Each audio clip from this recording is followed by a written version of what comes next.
नमस्कार बंधुरा आज बुधवार এখন বাজে দুপুর 1:30। তো আমি নিয়ে এসেছি আজকে দুপুরে খাবার। তো চলো দেখি আজকে দুপুরে আমি কি রান্না করেছি। প্রথমেই বলি যে আজকে কিন্তু আমি একদমই বেশি কিছু রান্না করতে পারিনি, কারণ সকাল থেকে আজকে আমি বাড়িতেই ছিলাম না। একার হাতে যেহেতু আমাকে সংসার সামলাতে হয়, তার জন্য আমাকে ঘরে বাইরে সমস্ত কাজই আমাকে করতে হয়। মেয়ের তো ছিল 10টা থেকে পড়া, তো আমি 8:30টার মধ্যে ভাতটা করে নিয়েছিলাম, কেননা 9টার সময় আমি চলে গেছিলাম আজকে রেশনটা ধরতে। তারপর আমি কিন্তু রেশনটা ধরে নিয়ে ছেলেকে নিয়ে বেরিয়ে পড়েছিলাম একটা কাজে।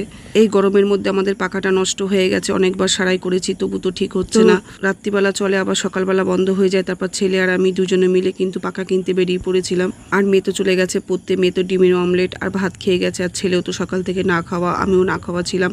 আমরা যখন পাখাটা কিনে বাড়িতে এসেছি তখন বাজে 11টা। তো 11টার সময় এসে আমি শুধু মাছের মাথাটা বাইরে বের করা ছিল, তো ওইটা দিয়ে আমি মুগ ডাল করেছি। আর মাছের যে তেলটা ছিল ভেবেছিলাম বড়া করব, তারপর তো দেখছি যে বেসন নেই, তারপর ওটাকে দিয়ে কিন্তু আমি তেল চচ্চড়ি করেছি। ডালের সাথে খাওয়ার জন্য ছিল আলু চিপস আর শেষ পাতে দই।